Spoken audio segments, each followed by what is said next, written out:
You are live. All right, good morning, everyone. It's 8:05 on Monday, April the 19th. At this time, I will call the April meeting of the Audit Committee to order. It appears that all members are present, along with the city manager and the assistant city manager.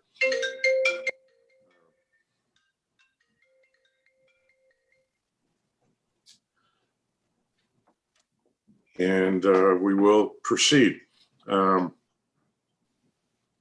First item of business is the review and approval of the Audit Committee agenda for April the 19th, 2021. Has everyone had the opportunity to review the agenda?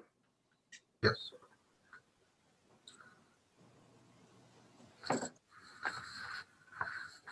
I move for approval. Thank you. Second. All right, is there any discussion? Seeing none, all in favor signify by saying aye. Aye. Aye. Aye. All right, it appears, any opposed? Seeing none, it appears that the agenda for Monday, April 19th is unanimously adopted. The next item of business is review and approval of the minutes for March the 15th, 2021. Has everyone had the opportunity to review the minutes? Yes.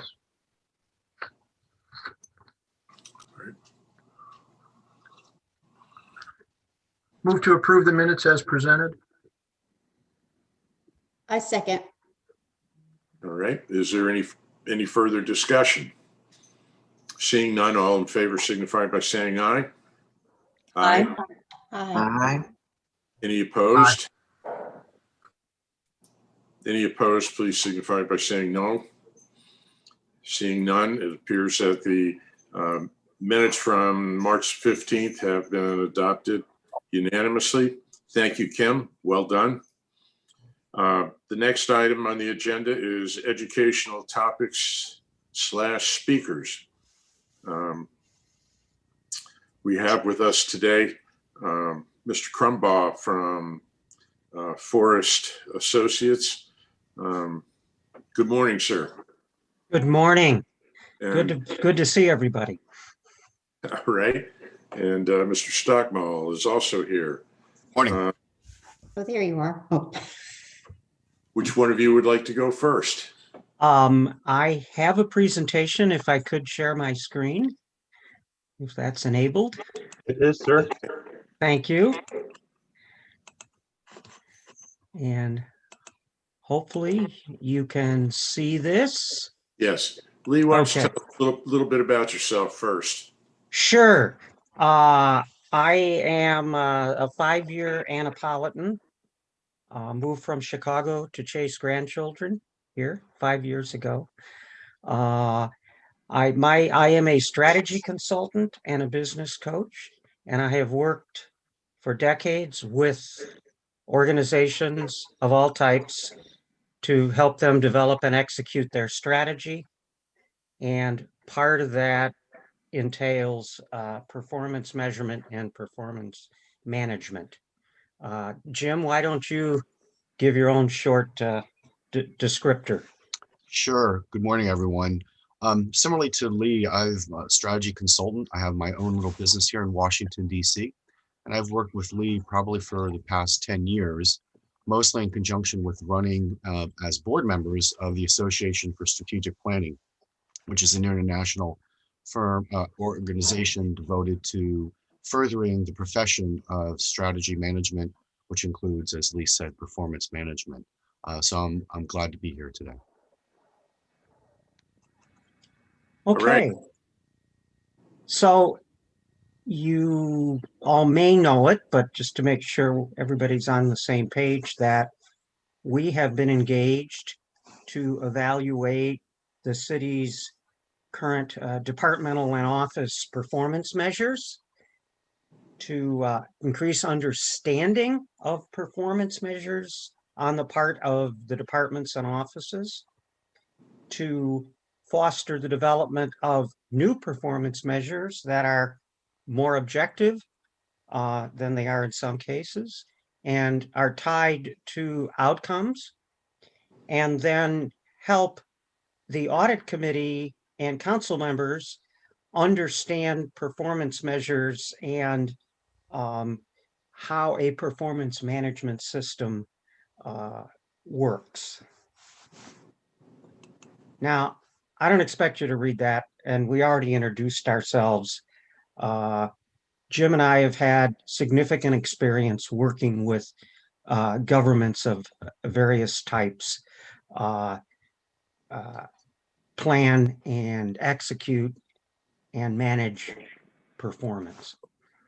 Jim, in fact, teaches the strategic management performance system at George Washington. So as much as I know about performance management, he knows a lot more. The Association for Strategic Planning owns what's called the body of knowledge for strategic management. And in that body of knowledge, the elements of accepted practices in performance management are described. Jim, I don't know if you want to finish talking about this slide.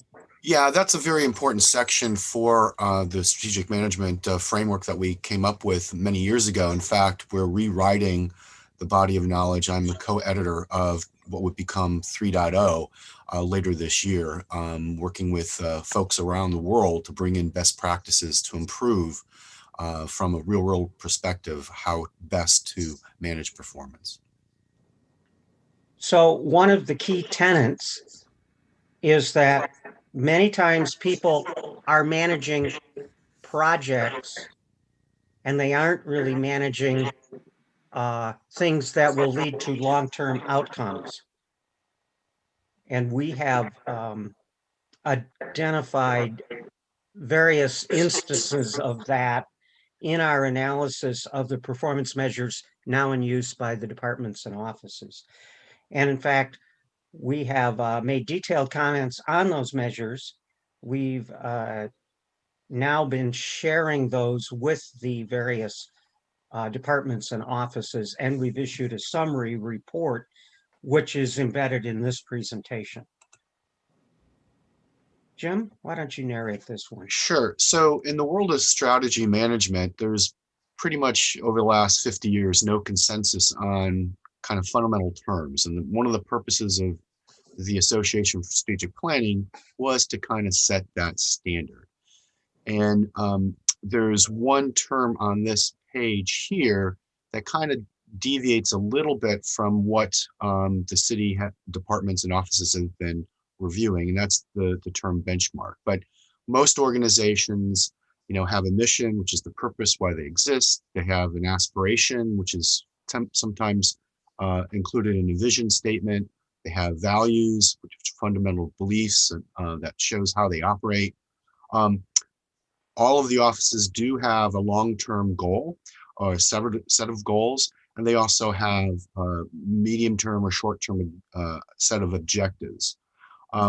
However, the benchmarks tend to be internally, what we would call a target, internally defined departmental targets, as opposed to an external benchmark. And so those are the kind of the key points that we've been highlighting to most of the departments. Some do have some national level benchmarks that they hold themselves accountable for. So for example, the fire department has an ISO rating of 1, which is the top rating, and that's a national benchmark, and they hold themselves against that. They all have performance indicators or measures, and we're working with them over the next 2 weeks to help them understand how to set better performance measures. Lee? Okay. So let me walk you through our summary report. As already stated, many of the well, I didn't actually say it this way, but many of the objective statements, what's the objective of this thing they're going to measure, are worded more like projects or activities to complete. And many of the goal statements are written more like objectives. So there's a fuzziness, a lack of clarity, and we are helping with that. And therefore, many of the performance measures this is what we said before, tend to be measuring how we doing on this activity or project, and not how are we doing on the objective. And you'll see this in a couple minutes when we get a little more granular. Benchmarks and targets. Jim just talked about that. We're not sure where many of the things listed as benchmarks have come from.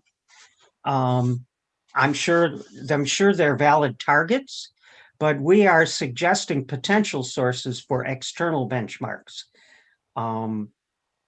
They may or may not exist, but to the extent you can measure against something set externally as a standard, or that in best situations you should aspire to, it's better to measure against that.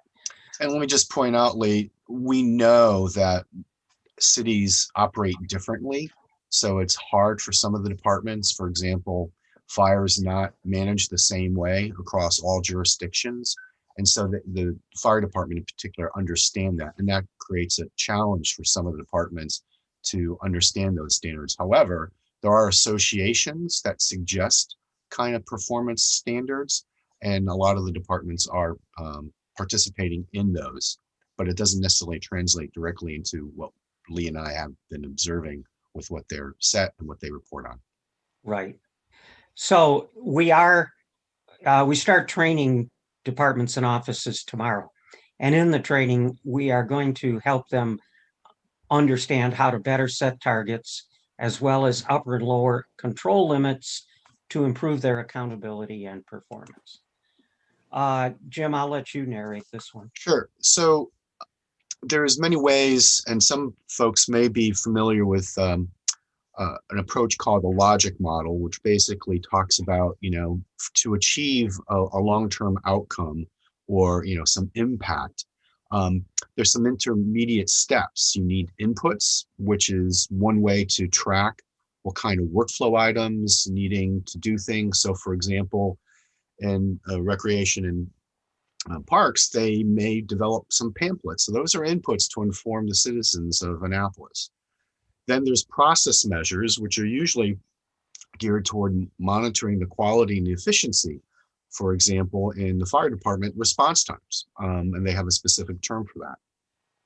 And then there are intermediate measures, really tracking, output measures along the way. So what's produced. In the case here, we talk about, say, the number of emergency rescues. Then there's the long-term outcome measures. What are really the impacts of the activities of the departments and offices?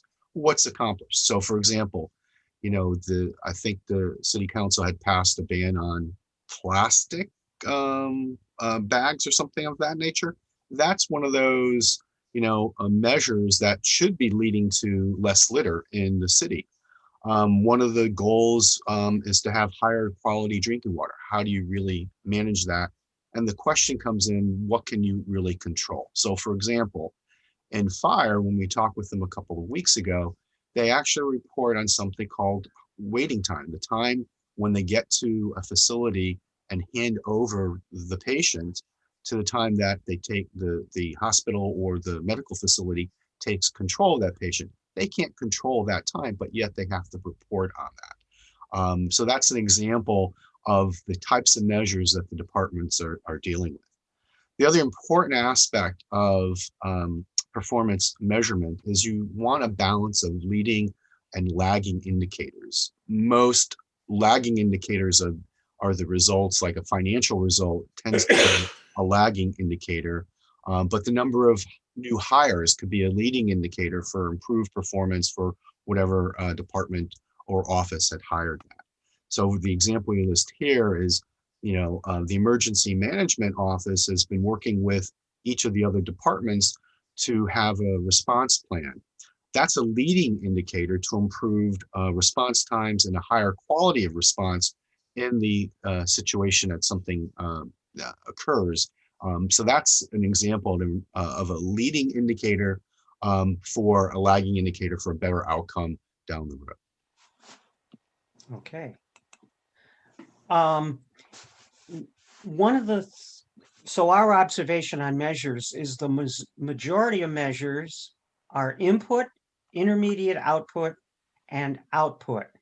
Some are true measures of accomplishments, meaning outcomes, like miles of bike lanes installed, miles of roads repaved, which of course lead to a safer community.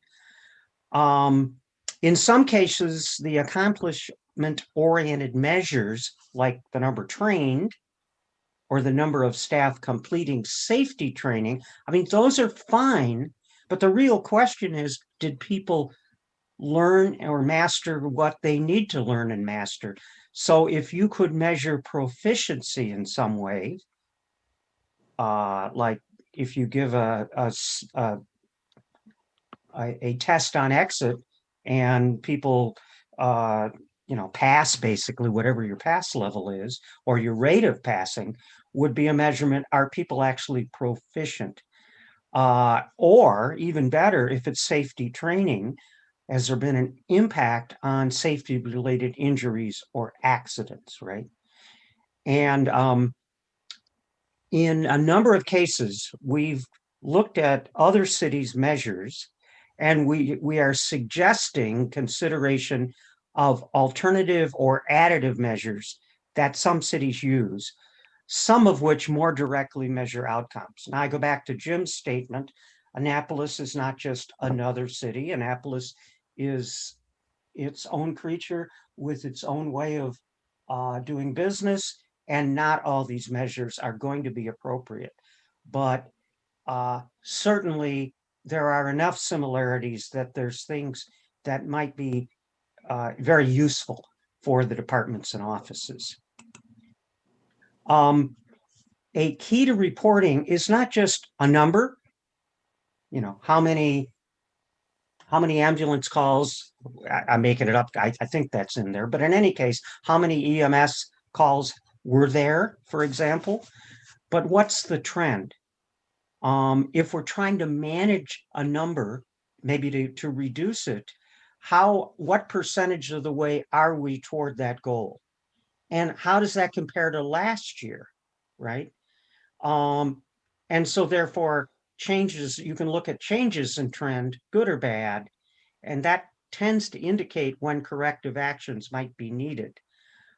So we've been suggesting opportunities for the departments and offices to gain performance insight by adding trending. Right now, though, Lynn Farrow is going to put in our hands very soon the rest of the data.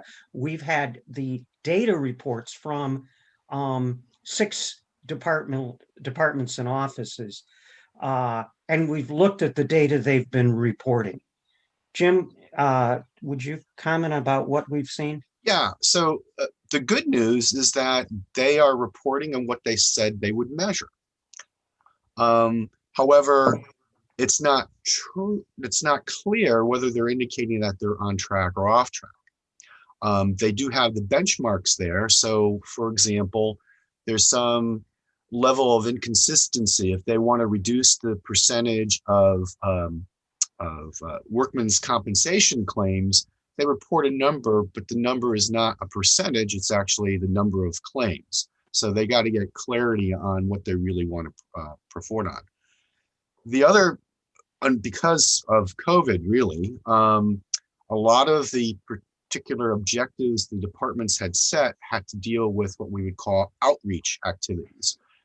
For the case of emergency management, they wanted to do a number of events with the citizens to help them be more aware of what they can do in order to prepare better for unfortunate events occurring. Similarly, police wanted to do a number of recruiting events, and they had to postpone. And so the reports that we saw, they were straight about saying because of COVID and the restrictions of getting groups of people together, we didn't do anything there.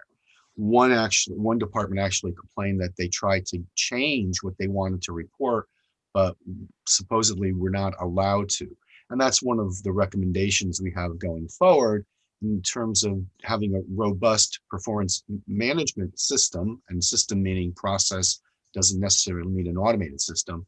You want the ability to do checkpoints, because one of the best practices, and this is going to be very simplified, but we'll be doing this in the training, is, a department should say to the audit committee or the city council, here's what we intended to happen, here's what happened, why it happened, so what, and now what, which gives you the opportunity to do a course correction throughout the year. And that's a best practice that you should be seeking to do. One of the other things we're focusing on in the training is to transform the data, and often just raw data, into performance information that's easy to understand at a glance. So it's more useful in decision making. And then the use of the benchmarking information to help drive continuous improvement. So one of the ways to do this is to use a stoplight system, green, yellow, red, with green, however you're displaying it, green meaning we're on track, yellow meaning we're lagging, or something is happening, something's not right, or red meaning, hey, we're off track, the achievement of the objective is at risk and corrective action is called for. Not hard to do, but very useful. So where are we? We've got appointments with all the department and offices we've been charged to work with. We've already sat down with 6 of the 12. The rest the reviews will take place this week. We have training arranged with two departments, where we have been arranging that at the end of the review. However, I will reach out this week directly to the other departments and say, we need to get you on the books. And therefore, we'll do the training over the next 2 weeks or so. We will along the way be working with the departments and offices as they construct their next set of measures, and that those are due, our understanding, they need to have those in place by the second week of May. So I'm not going to read you every line of this, but this is the outline for the training. We're going to talk about what is performance measurement. We're going to talk about types of performance measures, KPIs and OKRs specifically. At this point, though, we understand that KPIs are what the city is using, but we want folks to understand the OKR process. Jim, do you want to make just a slight comment on the difference between a KPI and an OKR? Yeah, so OKR stands for objectives and key results, and it's relatively hot right now in the whole field of performance management, but it's been around since Andy Grove instituted this at Intel back in the 1980s when they were competing.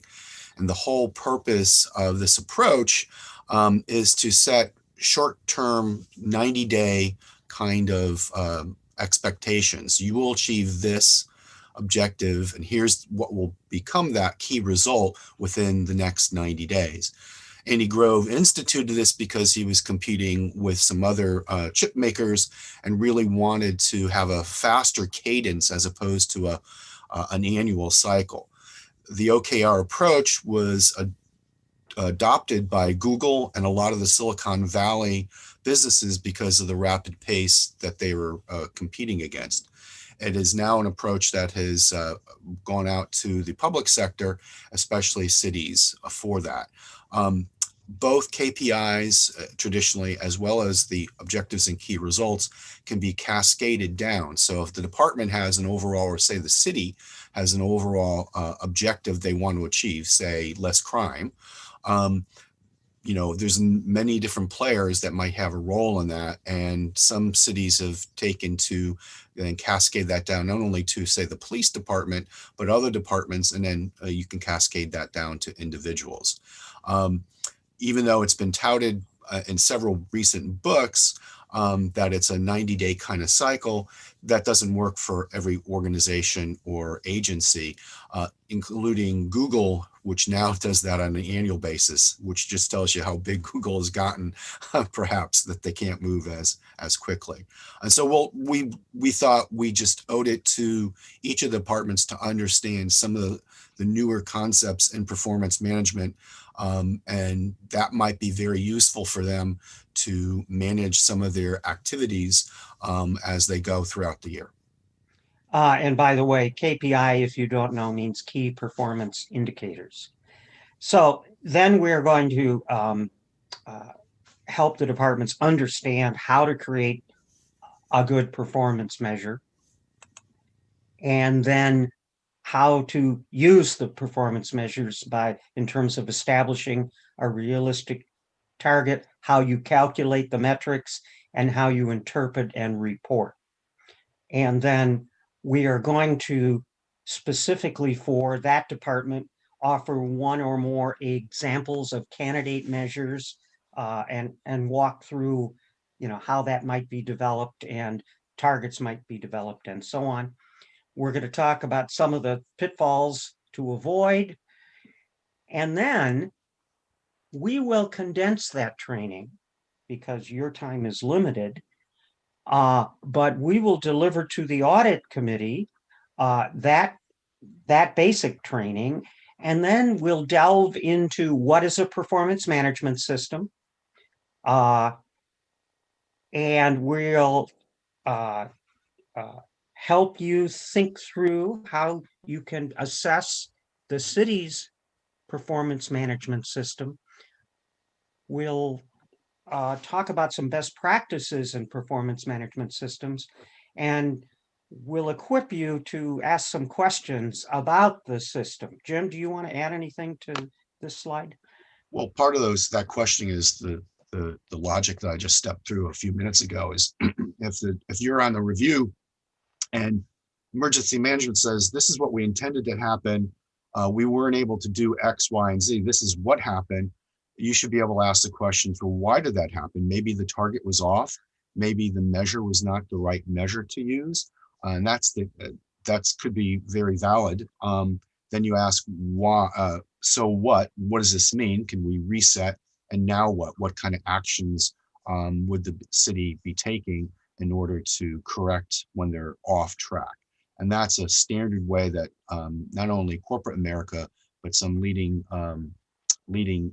counties and cities that I've worked with do on a regular basis. Okay, and at the end of the game, we will review the outcomes of our work with the audit committee and council members. And of course, we're going to deliver the training as we've outlined it. You folks ask us several questions.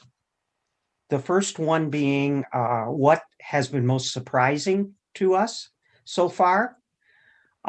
Jim already talked about the impact of COVID hindering the departments in doing their community outreach, and suggested that there is a need or an opportunity for somewhat of an agile intermediate process for kind of changing course and changing measures if what was intended to happen cannot happen. We think generally the reporting is good in terms of the raw data. I mean, it could be put in greater perspective, but especially transportation and fire are doing a fine job of reporting the data. And we've also said little use of external benchmarks. Most of the benchmarks are internal targets, probably set with good intents and probably even and certainly useful, but there are opportunities for improvement.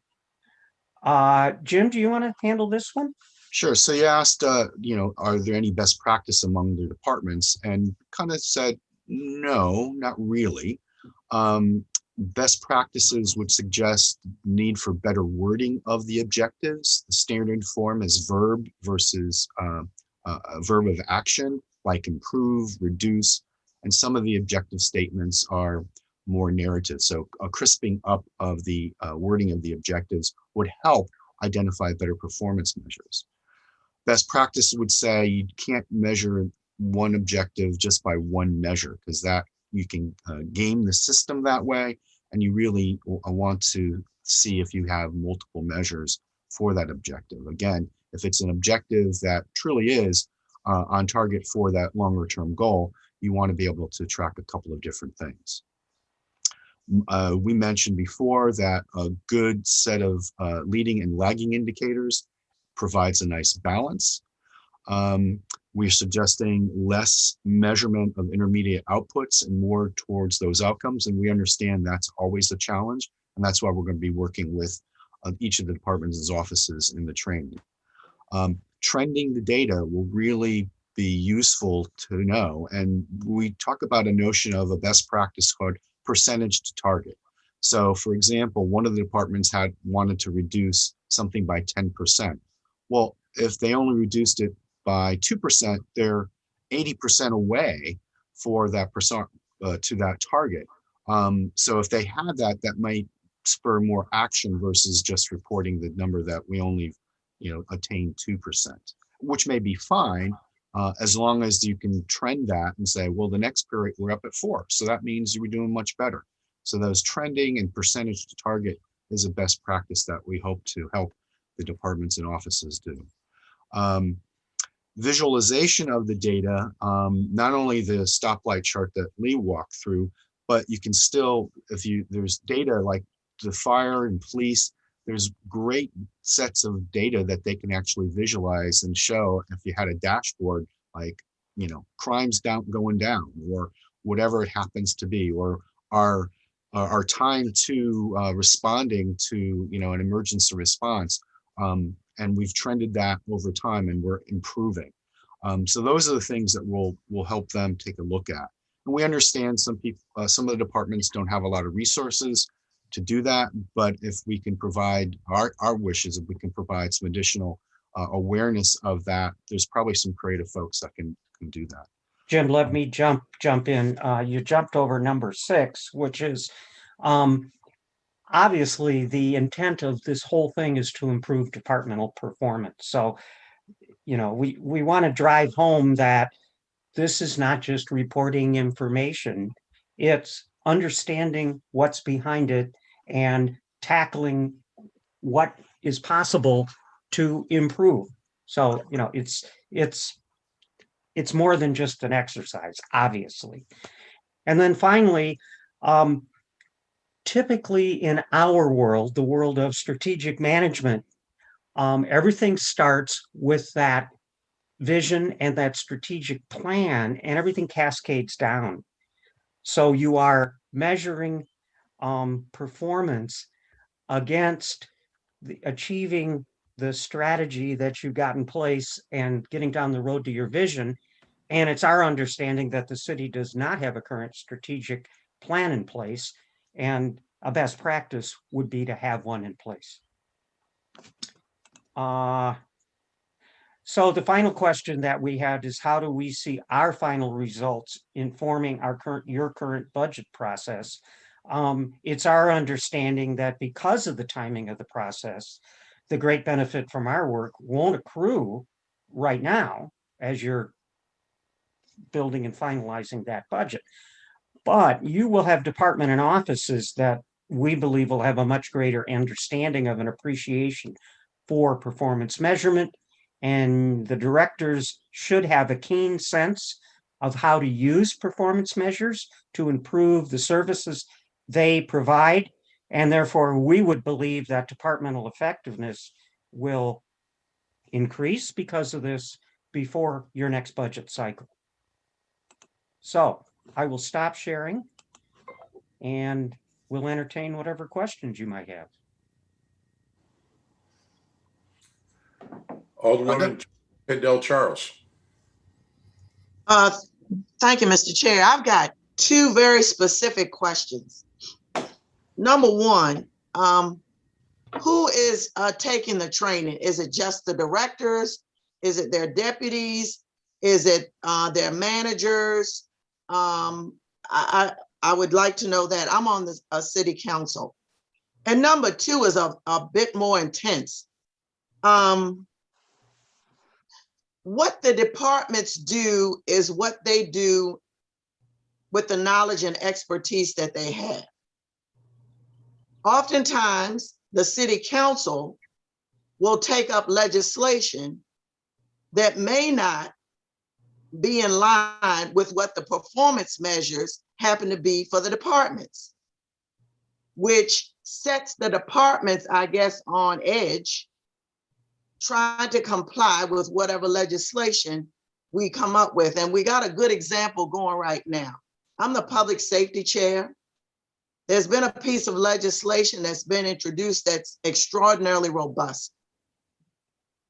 And I was a prosecutor in Baltimore City as well as Alderman Payon was a prosecutor. And there are some things in there that really heavily impact how the police will operate. But the council is now putting forth legislation that's really going to, I think, this is my personal view, is going to really set the police in another direction. And a lot of this is complicated by what's going on in our country today when it comes to police. And so I guess the old adage is the tail wagging the dog or the dog wagging the tail? And we as council members sometimes are guilty of imposing our own, whatever you want to call it, wants, wishes, what we think is best on an organization, on a department that is truly the one that has done the work.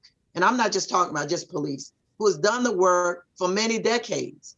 But then if we impose this legislation on them, for lack of a better word, then what you said today, and this is excellent, what you've done and what you're doing for us is excellent, but that kind of throws everything out of the water.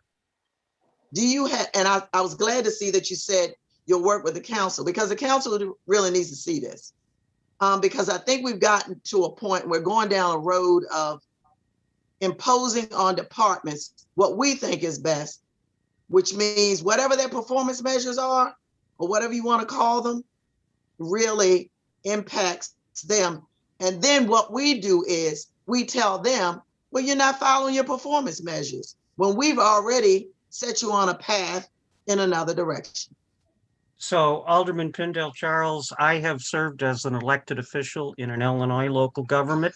So I fully understand how the actions of the elected officials can impact departments in ways that sends them in different directions. My thought on your second question is that calls for some of the agility, some of the ability to change course midstream, because if you're locked into just measuring X over a period and yet new burdens come along, why wouldn't you want to develop performance measures related to those new burdens? Jim, do you have thoughts on that? Well, the best example I've worked with was at a national level. So in 2012, there was new legislation that dramatically changed what the Federal Drug Administration, Food and Drug Administration did, the FDA. I was working with the FDA and was fundamentally changing how they've operated for 50 years. And so they actually had to create new departments for the generic drugs, for example, but they had to change the way that people grew up in that agency, where they were evaluated by the number of write-ups they did for the companies. And that legislation wanted them to be not a cop, but more of a guide on the side. And that was a huge cultural shift. And so we took 6 months to do a complete survey of the entire inspection body to know if they were equipped and ready to implement that. And there are some big cultural changes. So that ability to kind of change how you measure their performance vis-a-vis the old ways was really challenged. So that's one of the best examples I've worked with where legislation has changed it. At the federal level, the other agencies, they typically talk about unfunded mandates, right? So they may not have funding, but then something passes and now they have to figure out how they do that as well. So those are challenges that a lot of agencies that I've worked with always have to deal with. As to Now, your I'm not fir- saying change isn't necessary. That's not my, I guess that's not my point. But when you don't necessarily take heed to what, and it's like your business. If you have, and I guess you do, as a performance measuring organization, if someone else came along and said, because what you got, I think is excellent, that you need to do it another way, but you've been doing it this way a long time and it is working for you. And I'm not talking about things that don't work. Things that don't work should be thrown out. Don't get me wrong. But then it's going to be a situation where you say, okay, it's working. We've been doing it this way. Yes, it needs some tweaking or some overhaul, but you've been doing this a long time, and that's obvious to me. So why should I guess, as a lay person, come in and say, okay, Jim, okay, Lee, you need to totally change what you're doing, because I think, and I don't have any expertise in it, you should be doing it another way. I think it's in the nature of the whole system and process, though, that is going to happen, unfortunately. So as I say, I think it calls for the understanding that when burdens are imposed, wherever they come from, if they are truly your responsibility, you need to figure out how you want to perform, measure, and try and manage to that target. I don't see what other choice there is, frankly. As to your first question, I think I can safely say that every department and office for the training are bringing in additional people. The numbers vary, but it's not just the director that's going to be part of the training. For example, I think fire, we have 4 tomorrow, right, Lee? I think that's correct, Jim. Yes. And that's why some of the hesitancy, I need to follow up with a couple of departments today because they said by today they would get back to me. Emergency management, police, they can't take a lot of folks off for an hour and a half for training. So they have to prioritize that versus vis-a-vis what's going on. But they're all open to it. They're all open to help too. Right. Now, I guess just a side question, when it comes to our city manager and assistant city manager, I guess when they try to put these objectives together from department to department, there's going to be sometimes where they're going to collide, I guess. One department's objectives may collide with another. So that's going to have to be their ability, I guess, to pivot or whatever to get, and then look at the city objective to kind of pull all of that together, right? Or not? Yeah, but I would say it differently. I'm not sure we've seen anyway, instances of collision. We've seen more instances of opportunity. People want to measure customer satisfaction, meaning satisfaction of citizens. And if multiple departments want to do that, there's opportunities to do something across departments, for example, right? Well, a good example is this SUD, right? So the emergency management has a stake in that game. So does the fire department. So does the police department. And so in conversations with each of those departments, like, well, work better together in terms of making sure you're not working at cross purposes. And they're not, but because they know it's a cross agency kind of effort to handle, some of the things that are going on with, with drugs in the city. So that's an example where departments are working together for more of a common goal for the betterment of the city. Okay, thank you very much. You're welcome. Thank you. Alderwoman Tierney. Thank you, Mr. Chair. This is great. Thank you. I think we all appreciate this step. This is a huge step for Annapolis. And I guess as an engineer, I'm sort of surprised I'm asking the question this way. One of my observations about Annapolis and working in the city government is that using the maritime analogy, we are a little bit rudderless, if you will. We have we spend an exhaustive effort and revenue and in developing plans and a lot of spinning wheels. And there does seem to be this lack of direction. And you spelled that out in item number 8 on your previous slide. And I think that's the most important thing. I mean, the question to ask is, what is our city strategic plan? And are our metrics, i.e. do our performance measures align with city policies? So in turn, does Annapolis set its policy goals and targets? And where do they do that? And one would say, as other cities have done, is set those policies and goals in their comprehensive plan. I think I've always put too much weight in that, but it logically makes sense to me to have a plan, and that being the comprehensive plan. But I don't know if that is it.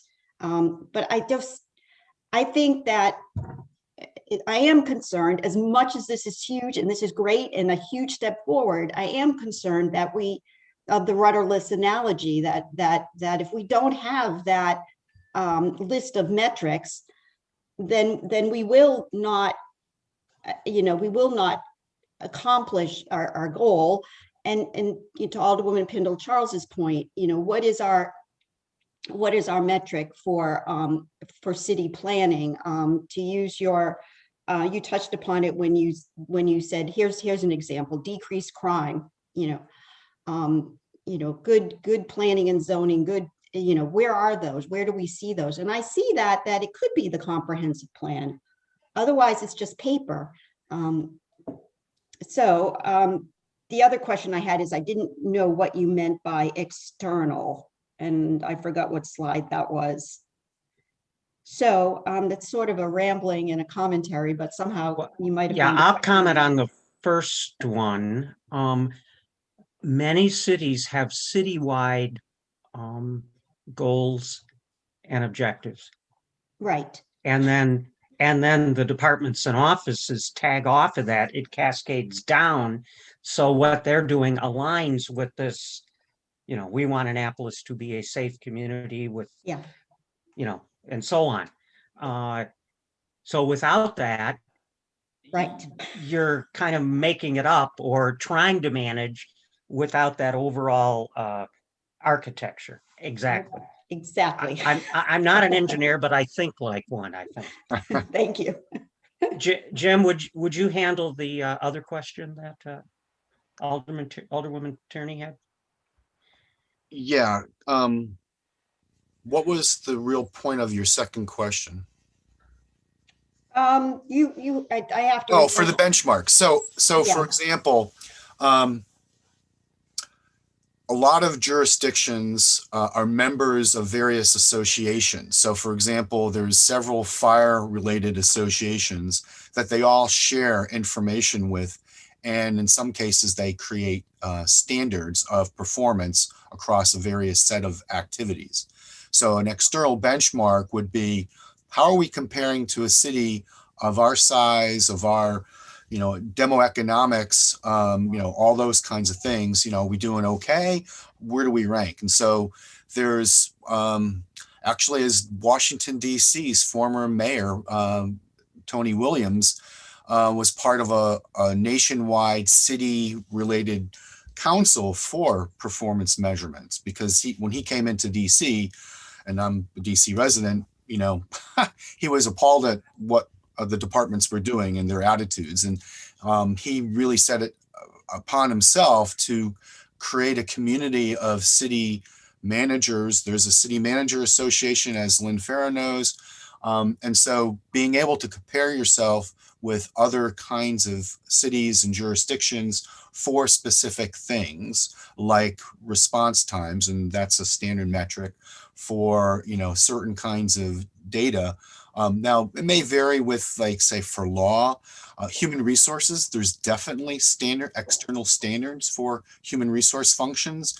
If you put in a request to hire somebody, people have a standard for how long you get to fill that position. And they usually have it. There's an agency out of Indiana, I think it's the University of Indiana, and they create a whole set of benchmarks for a variety of functions. They compare across industries as well. So, for example, I was working with an institution that wanted to improve the call center operations. There's a whole set of external benchmarks of what makes a really good call center from a responsiveness, from a completion of work, from a customer satisfaction standpoint. So when we talk about an external benchmark, it's something outside that is a quote unquote standard that you compare with.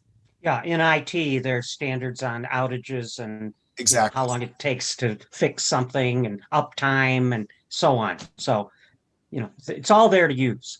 Okay, so just in conclusion, I guess the question is for our city manager, are we in the process of, again, the flowing down theory, are we in the process of developing metrics or what, and is our comprehensive plan the baseline for that? So good morning, everyone. Yeah, happy to address this because I obviously have a lot of thoughts about this. So back in 2012, we put together a strategic plan. That's been in place ever since. So apparently that hasn't been shared with Mr. Crumble and Mr. Stockmull. Is it used very often? No, probably not. I mean, the way the city operates, and that's from the city council all the way down, is we deal with the fire of the day. We deal with the issue of the day. I used to talk with Tom Andrews about how he handled the city manager job, and it was, well, I deal with whatever fires at my door, right? That's how we operate. I mean, right now it's the car show that shows up every Sunday morning at City Dock. So we're going to deal with that. Guilty as charged. Do we ever move forward beyond that? We do sometimes. We talk about affordable housing in Annapolis. We talk about, some of the other big issues that we should be talking about, but we focus on those issues of the day. I'm not sure that, well, so I've offered as part of this opportunity to have Mr. Crumble and Mr. Stockmull to relook at that strategic plan. So I don't know how much interest there is. We have that opportunity. Clearly, they're very well qualified to help us with that. And I think we should do it, but there seems to be some misgivings among the council, some of the other council members. So we'll need to sort through that. I think this is a great opportunity to do that, though. But it's really a change in thinking because we need to start thinking at least more than just the issue of the day of where do we want the city to be in 10 years, 15 years? How's it going to be different than it is today? And when you're just dealing with the issue of the day, you never get there. You just resolve that particular issue and move on to whatever the next one is. So that's my feelings. Thank you, David. Well said. Yes, Jim. Mr. Thank you, Cardillo. Mr. Chair. Thank you, Mr. Chair. Jim and Lee, thank you very much for coming and presenting this morning. And thank you to city management for contacting Forest Consulting and engaging in this. Thank you. This is really great. Just a couple of questions I want to kind of talk through. Who is your point of contact within staff for this engagement? The wonderful Lynn Farrell. Thank you. Oh, good, Lynn. Thank you. What is the length of this engagement? It appears I'm guessing within the last third, but you tell me. We are officially out as of, I think, May 12. However, we will be out after we have that next session with this group and whatever members of city council want to participate. But I leave it to Lynn to say any more about the schedule. And then my last question is, as part of this engagement, are you giving city staff and Lynn specifically the tools and training ongoing monitoring and maintenance of these tasks? So we can become self-sufficient in this task. It would be my understanding that they will be at the table when we are working with this committee and city council, so they will have the same knowledge base. Lynn, is that the way you would put it? I guess that's a good way to summarize it. Jim, I do plan to sit in on some of the trainings with the departments, and in particular the departments that will get the most in-depth training. And then also I'll be a part of the training with the council and the audit committee. So I'll have a clear understanding of what those expectations are and how we continue to report and ongoing. I don't think that after May 12th this ends. I think that we'll have to look at how we sustain the relationship and how we sustain our ability to manage the performance measurement process and continuous quality improvement and all of those things as we move forward. So, I don't think this is the end of this. It can't be, because we will need a little guidance on holding our own feet to the fire, as you would, right, or holding ourselves accountable. Exactly. Thanks. So my point was to ensure that Forrest is giving us the tools to kind of take over ownership of this for the monitoring and maintenance. I just want to make sure that Forrest is giving you and the rest of the city management the tools to handle this going forward after the engagement ends. Thank you. Thanks. All right, Katie, did you have your hand up? Ms. Yes, Joy? I did. Yes, I did. First of all, thank you to both Lee and Jim. Amazing work. Thank you so much for this. I got into the performance measure business about 30 years ago. And so many things are still the same, but many things have evolved and are way better. And it's great to be still learning about this area of interest. My next question, though, is for David. The strategic plan that you talked about, was that ever officially adopted by the city council? I'm not sure about that. Okay. The council was definitely involved. I'm sure Alderman Payon remembers. We actually engaged a group from the University of Maryland. They came out and worked with the department directors and the city manager, but also had sessions with the city council to work through those.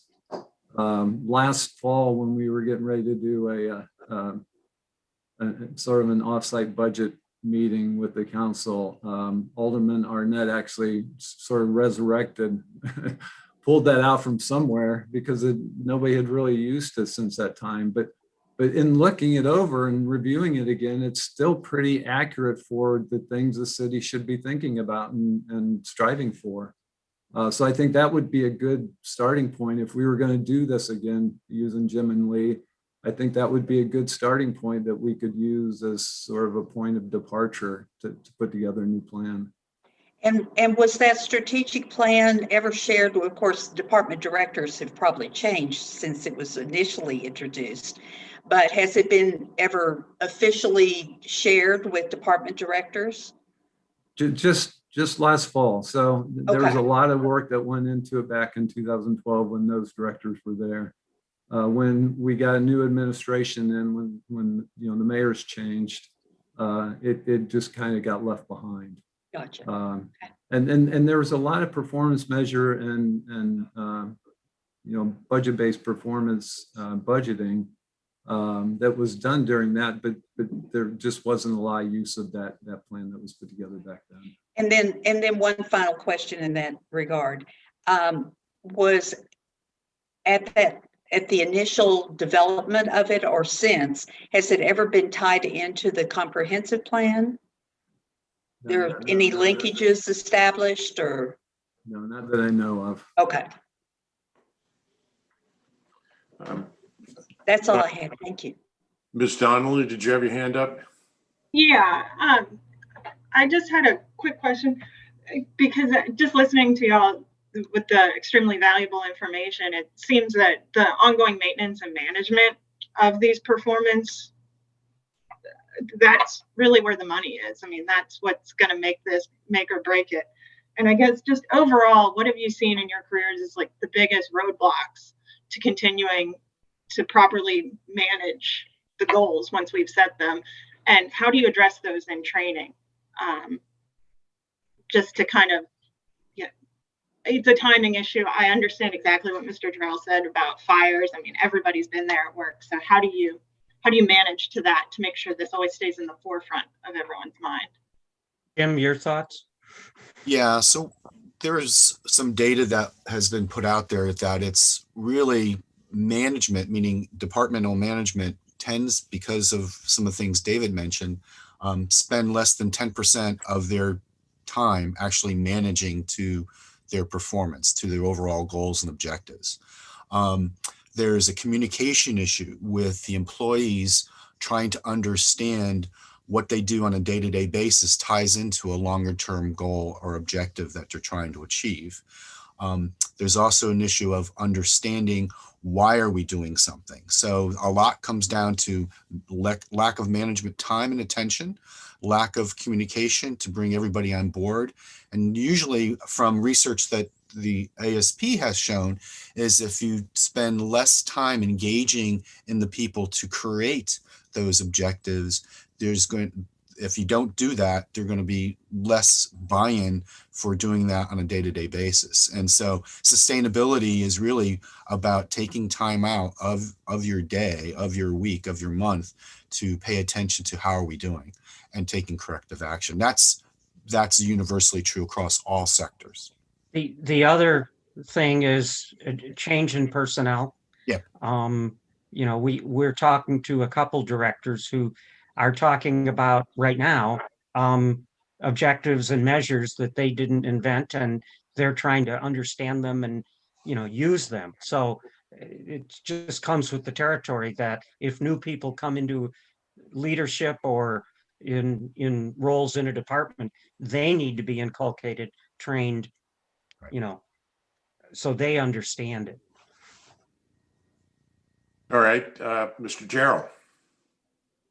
Just in response to Julia, the other thing that we do is we do a monthly report to the city council, a city manager monthly report every quarter. So every third of those, I guess, we're going to report on the performance measures. We've been doing that, but the performance measurements haven't been great. So once we get them in good shape and get them squared away, we'll continue doing that to make sure that they're being looked at least each quarter. And updated, and trends are established. I also have a question for Lee and Jim. So Fort Collins is sort of the gold standard for performance measurement for municipalities, and they won the Baldrige Award, and they've done a lot of good things, and they've been at it for a while. They seem to have a lot less performance measures than what we have. They seem to have sort of honed it down to just a much shorter list of performance measures that they look at. Do you have any thoughts about that, about what the right sort of number are that departments should be looking at?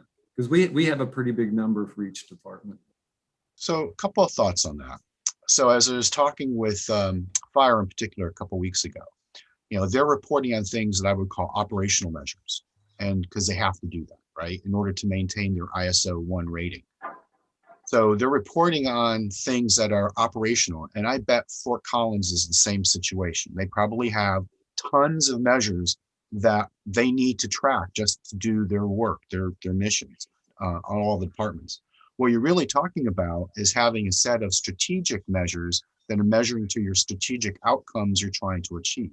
And so having as an organizational wide, so for a city, if you have somewhere between 18 and 24 measures that you can track and you can trend and you can put out there for everyone in the city to understand, that's probably a really good thing. And that's what Fort Collins is doing, right? CityStat, you've probably known, as that was implemented in Baltimore, as it was implemented in New York. Again, they were tracking a few kind of key measures based on what they're trying to achieve. So every organization, I was working with Xerox 30 years ago. And they had 3 metrics. That's all they report about. Everyone knew it, but they actually had over 300 metrics because they had to measure everything along their process side. So does Toyota, the same thing. So from a strategic way, having a smaller set of strategic measures for your strategic objectives and goals is the right way to do it. That's my own experience over the last 30 years. I totally am in agreement with Jim. And David, you made me feel good because my first 2 years of college were at Colorado State, and I love Fort Collins. So it's good to hear you say it. But indeed, I will guarantee that when you get down into their departments, they're looking at much more than what they're reporting externally as the citywide measures. Mr. Chair, I have another question. Alderwoman Pendel Charles. Thank you, Mr. Chair. I'm gonna pull up something that Mr. Gerald said about, having to put out fires or the fire that comes to your door. Based on what you've indicated to us, gentlemen, and I think it's excellent, no doubt about it. Do we need, because it's not a one and done either, do we need someone to hire someone within city government to keep us on track with this? I mean, it's easy to fall off the wagon, whether it's police, fire, planning and zoning, whatever it is, to stay on course with these metrics, these objectives, with changing and turnover of staff, of leadership. Would it be a suggestion to actually have someone that the city hired, whether it's part-time, to actually make sure that we stay on task with our metrics and with our objectives? Mr. Gerald or Ms. Farrell? Well, a lot of cities have those types of people, I can tell you, but of course, as you would expect, it's mostly the bigger cities that have that. But Fort Collins, which we talked about, they have a small group that is their performance management group. It works for, I think, the city manager's office, and they're dedicated to that to make sure that the data is collected. Performance measurement's a long-term prospect, right? I mean, you measure 1 year, but then you measure the following year to see what the trends are, because in a lot of cases, the numbers that 1 year don't tell you anything. It's the trend. And I think Lee and Jim talked about that a little bit, but it's really the trend that you want to see, not just the number itself each year. So I'm not sure how big. I guess Fort Collins may be double the size of Annapolis, maybe a little bit more, about 100,000 people. So they definitely have more resources than we do. Out in San Diego, we had a business office, and excuse me, and part of that was performance measurement as well. So a much bigger city there. We would have. Okay, thank you. We would have no opinion about whether you should hire someone or not, but we would say someone needs to be engaged in making sure it happens over time. Okay, thank you. Because in the midst of putting out fires and all of that, we tend to kind of, like with the 2012 plan, it just kind of tends to gradually go off the table, and then we kind of forget, and then something brings us back. But I mean, all cities have fires, and we be in the Capitol and a lot of other things going on in the Maritime, as Alderwoman Tierney said. It's easy to fall off the rails. I don't want to elongate the meeting at all. I will just say one of the principles of implementing a plan is to do it on a separate channel from the day-to-day, because if it gets intermixed with the day-to-day, it does not happen. Right. Done. Thank you. Are there any other questions? Speak up. I can't see everybody at the same time. So,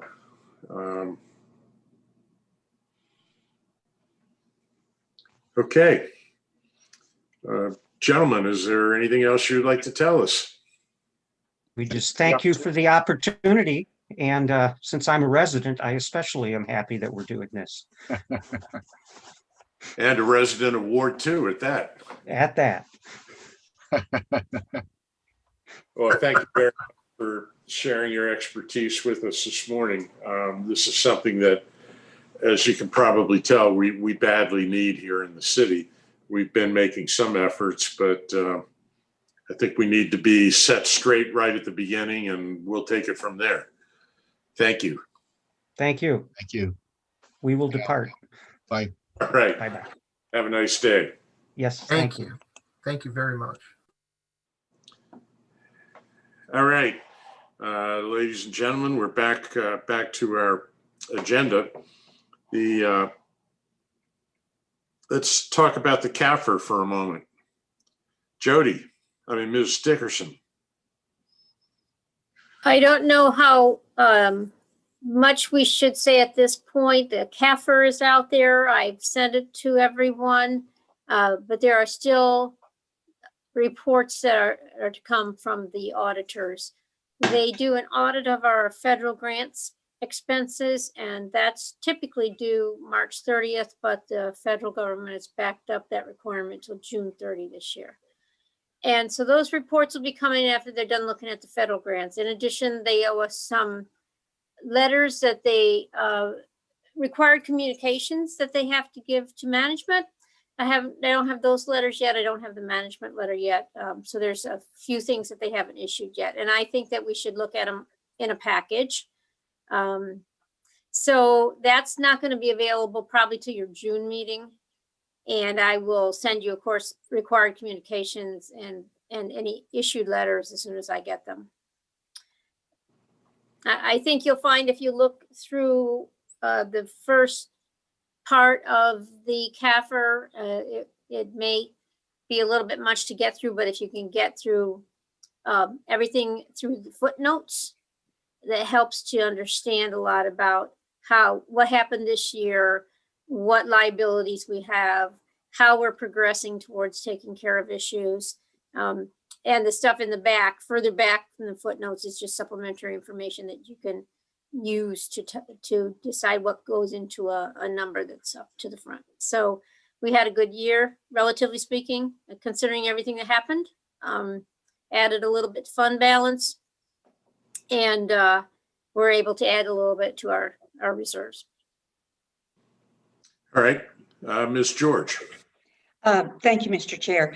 Jody, I actually did read through the whole thing because For you. I'm impressed. Good. I don't It's have not- a life, so I was Well, able yeah. to do that. Yeah. But I did have a couple of kind of just nerdy type questions.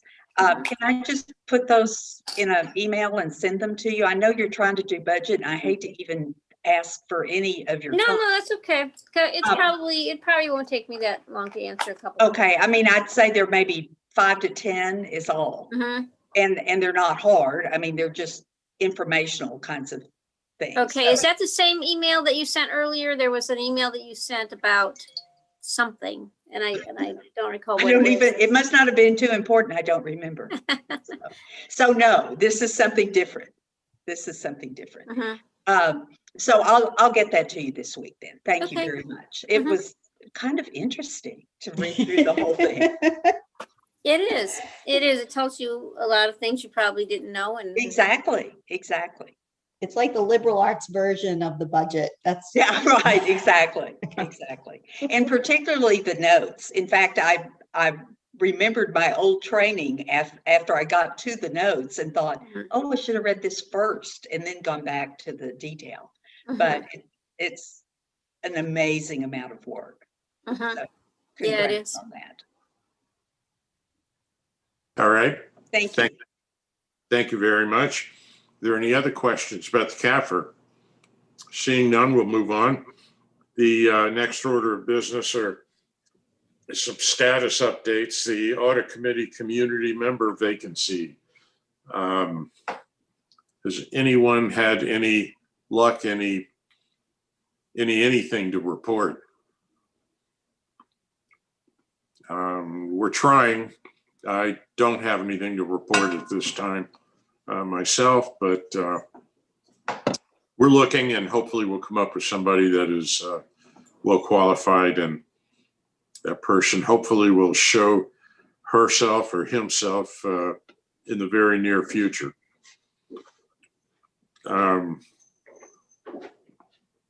Communications, This has got to be one of the 10 hardest things I've ever done on the council in my 14 years, but getting a letter out of the mayor of saying thank you to our former members has proved indeed to be a difficult task. I have no idea why. I've already written a letter. I don't really want to write another one, but if it comes down to it, I'll write a letter for his signature. I was told last week by his chief of staff that one was in the pipeline. I don't know what's so hard to sit down and say thank you very much for, committing your time and your expertise to help the city. Thanks for your service. I don't get it, but at any rate, I think it ought to come from the mayor, and it ought to be something that he puts together, or at least his staff puts together. But still working on it. Didn't realize it was that difficult a task for him to do, but apparently it is. I have no explanation for why it hasn't been done yet, unfortunately. Recreation and parks is the next item on the Fred? agenda. Yeah. Sorry. Yeah, I would, at this point, I was just make a kind suggestion that you draft a letter for his signature. That would be more efficient at this point. Yeah. Sure. It'd be less stressful for you, I think. Okay, I'll delegate that to you. Sure. Do you want me to do that? Sure. Okay, I'll do that. I've already written one. Keep that in mind. Oh, I didn't know did you draft one for his signature or a letter to him? No, to I write a wrote letter? one to the individuals when they left saying, thank you very much. Didn't always agree, but your time and your efforts are appreciated. That sort of thing. But as you recall, there was one particular member at the time who insisted it ought to come from the mayor. And the committee seemed to agree, and okay. I mean, I don't really disagree, but let me know what you come up with. Okay, All right. okay. Recreation parks with the audit report. Is there any update to that? Were there compliance? I'm not Is that the totally. letter that just to say thank you? Because I drafted that letter and sent that to you, Alderman Payon, probably Yeah. a couple months ago. So we just Okay. need to decide if we want to send that out or not. Okay. I mean, I don't have any problem with it. Thank you very much for your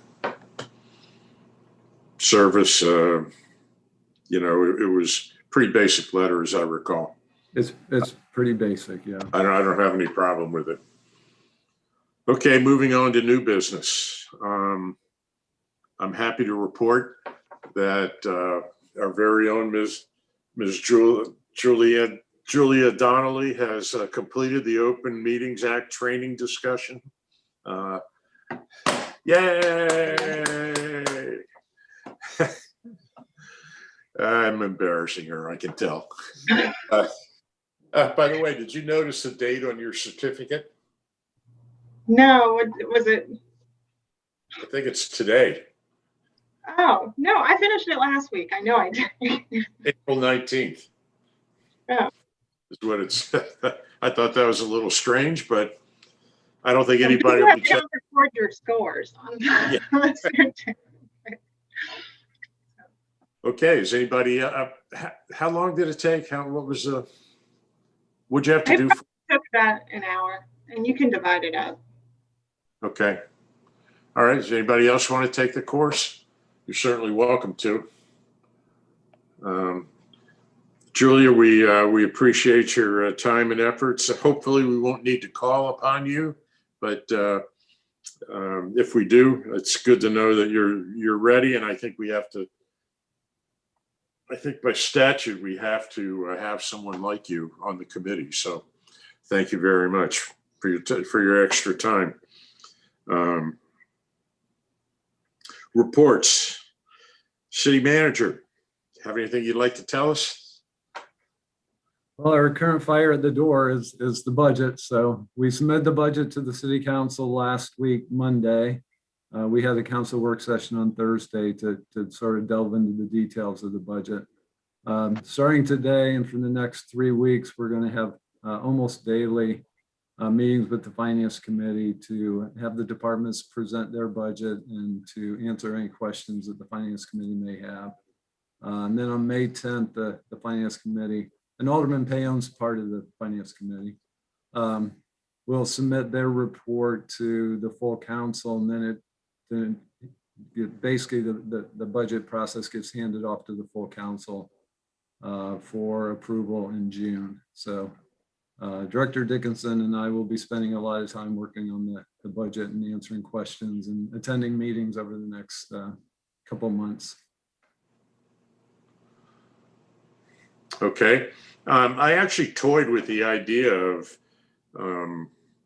maybe bringing part of the budget proposal to the attention of this committee, but frankly, I couldn't find any statutory justification for me to do that. But you guys all have at least theoretically good financial minds, and you know, your comments would be appreciated, but I don't have any way of doing that officially. And well, that's that. It's not within our bailiwick, if you will, to review and comment to the council on the budget. If anybody's interested individually, besides Alderwoman Pendell Charles and Alderwoman Tierney, let me know. I'll be happy to furnish you. Oh, yeah, Jody's interested in it too, I'm sure. And no, I was going to say all the finance committee meetings are public. So if anybody wants to join and watch the departmental presentations, they're welcome. And then if you have any follow-up questions on anything particular, I'll be happy to answer them. All right. Absolutely. Ms. Dickinson is right. All the hearings are open to the public. I can't imagine that anybody has a life that's so pathetic they don't have anything better to do than to watch the finance committee. But in case none of you have a life, we would welcome your participation. I don't know which one of you two had their hand up first, but I'll go with Ms. Pendell. Alderwoman Tierney had her hand up first. Okay, Alderwoman. Oh, yeah, no, it's for those with no other life. Sorry, Joe. Anyways, there is a schedule of that Ross Alderman Arnett put out, which I think should go. I can forward it to all committee members. Sure, please do. It's a very good schedule because it says what departments are reporting through this week and into a little bit of next week. So I will do that. Starting in about 32 minutes. Right. So, today yeah. is mayor's office, city manager's office, MIT, and HR. Yep. Okay. I have a question. I have a comment, Yeah. Mr. Chair. I definitely don't want to put any extra work on anybody, but by the time we have our next audit committee meeting, we will have gone through the series of departments. But Mr. Gerald, I like I said, I don't want to really put any extra work on anybody. But the next audit committee meeting, could you take maybe 10 or 15 minutes to just kind of give us a summary and overview? I think it would be good since we are cousins to the budget, to the finance committee, just to kind of give us a summary of that. Like some of us do have other lives, so it might be just nice to have the audit committee hear something for 10 or 15 minutes. We'll be doing that for the Financial Advisory Committee, which Mr. Cardell is involved with as well. So sorry about that, Jim. You may have to hear it twice, but we're happy to do that. That's fine. Thank you. Okay, thank you. Appreciate it. All right. let's see, the next audit committee will be on May the 17th, I think. Yes, May 17th. I am a little concerned that the dates I heard from the gentleman that we hired for the performance measures would put the end of the contract at or near May the 12th. And I certainly want to meet again with them before they depart our company, which may mean that if they really are in fact going to be totally done by May the 12th, and I may be calling a special meeting of this committee. Yes, Mr. Gerald. Yeah, I think their intention is to be done with their work with the departments by that date, but Yeah. they will be back because they're going to provide the training at the next meeting as well. The training that they talked about for the audit committee will be provided at that next meeting. Yes. Okay. In addition to all the results and all the findings that they've had from their work. All right. But there's Lynn. Yes, Ms. Farrow. I think you're muted.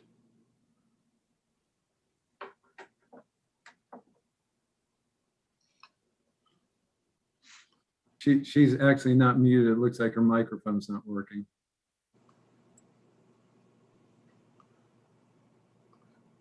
Yeah, her No. microphone's not working.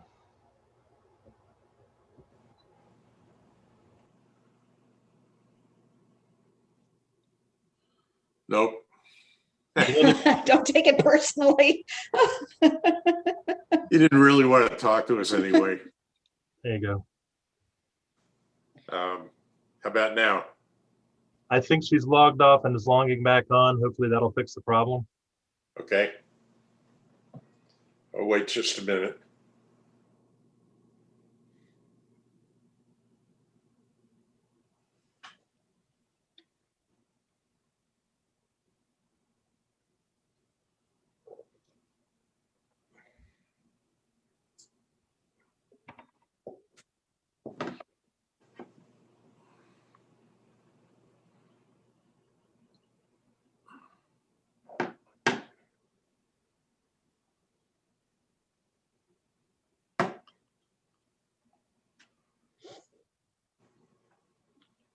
She's coming back in now.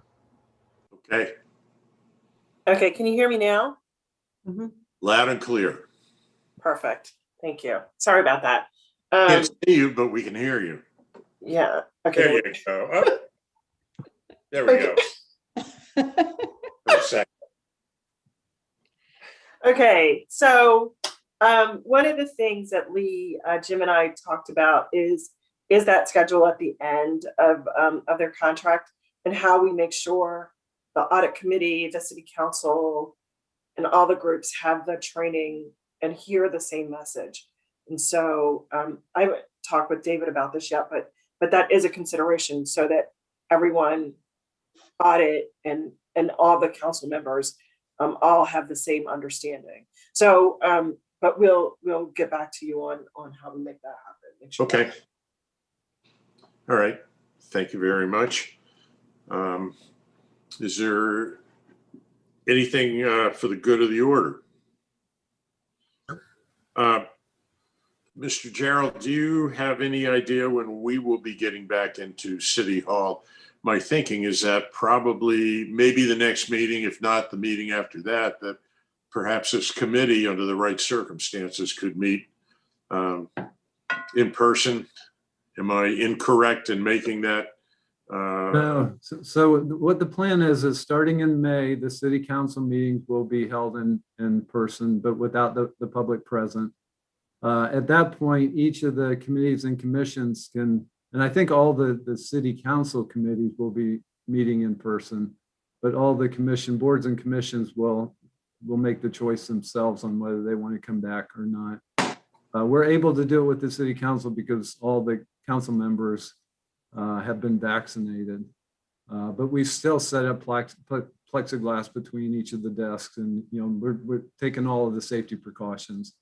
But again, starting in May, the boards and commissions can choose themselves if they want to remain virtual or start coming back in. we don't anticipate that the buildings will reopen for the public until probably this summer. And that'll be two-phase. It'll be the customer service windows opening first.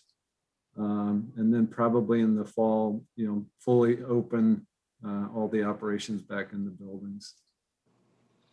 So you would anticipate this committee meeting in person next month? It's your choice. Okay. It's your choice. Because you're kind of a hybrid. I think the council committees will be meeting in person, but the boards and commissions will have the choice. And you're kind of a hybrid between those two, but I think that you all should decide if you want to meet in person or not. Okay. Anybody have any thoughts on meeting in person versus not? Ms. George? My concern about meeting in person is just that given the early hour, that's kind of a traffic challenge for folks trying to get to the place and be, at our seats. I would prefer that we continue virtually for as long as we can, quite honestly. Anybody else? Mr. Cardillo? I agree. A question. I think because we were doing 8 a.m. meetings, there was a request to move out of City Hall and into the Pitt Moyer Rec Center because of the security at the City Hall location. That's right. If we do move back to in-person meetings, would it be at Pitt Moyer or would it be at City Hall? Because I think the traffic issue is alleviated with Pitt Moyer. Good question. We could arrange to have it at Pitt Moyer. I'm quite sure. I think they can do it without a whole lot of problem. But then, a second question to that would be for either Mark or David. Is there a possibility we could offer both in person and remote as a meeting choice? Is that a possibility technologically as opposed to Open Meetings Act wise? David, you want me to address that? Yeah, you can address it, Mark. Thanks. Okay. Right now, it's not technologically possible. We would have to install cameras at Pitt Moyer and then also set up a direct fiber optic link to the TV studio. It's something we're considering down the road. It's not something that could be implemented quickly at all. So basically, if you were to meet at Pitt Moyer, there wouldn't be the ability to record the meeting like we're doing now. okay. Okay. That answers that. Thank you. Alderwoman Pendell Charles. Thank you, Mr. Chair. You know what?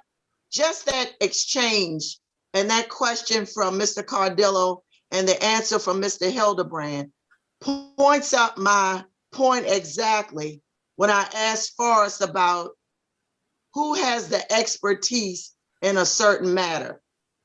Now, if we decided to, this is pie in the sky, develop legislation to say we're going to have meetings at Pitt Moyer without consulting Mr. Hildebrand or anybody else, look what road we would have traveled down.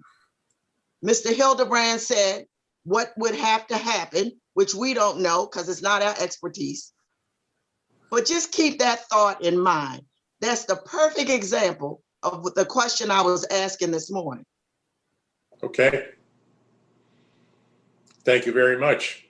Is there any other, the obvious answer is that if we meet in person, it will be at City Hall. And in terms of traffic, I definitely, personally, I think there'll be a lot less traffic between my stairway and my dining room table every morning. So, although it does get backed up once in a while, we will meet in person next month and we'll just take it from there. I know Julia works right down the street. You said meet in person?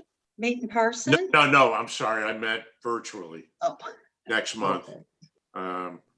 I don't think there's, well, there may come a time when we can't do that anymore, but presumably, Mr. City Manager, we can do it. If we choose to do it next month, it's okay for me to make that statement. Yes, absolutely. Okay. Thank you. Then it will be virtual next month. After that, I don't know. But Alderwoman Pendel Charles. Thank you, Mr. Chair. And we have to remember and keep in mind, and I don't know, I'm sure this is all worked out. Come the beginning of next year, calendar year, we won't have the garage. So then we've got to figure out, where do we park? Do we have to walk to the building and all of that? And I'm just throwing that out there. Okay. Is there anything else from Alderwoman Tierney wants to Thank you. keep us here a few minutes longer? Oh, no, I just wanted to add a commentary that I think that there's some efficiency in these virtual meetings. I mean, as you know, Alderman Payon, you're jumping to a 10 o'clock Finance Committee meeting, and I know David Jarrell probably attends 12 meetings a day that he otherwise couldn't attend because of, there is some efficiency value. So I would support meeting virtually if that was at least in the medium, short to medium, long term. Just my Okay. thoughts. All right. Ms. Dickinson, Mr. Cardillo, yes. You're on mute, Jim. Motion to adjourn. Second. Any discussion? All in favor signify by saying aye.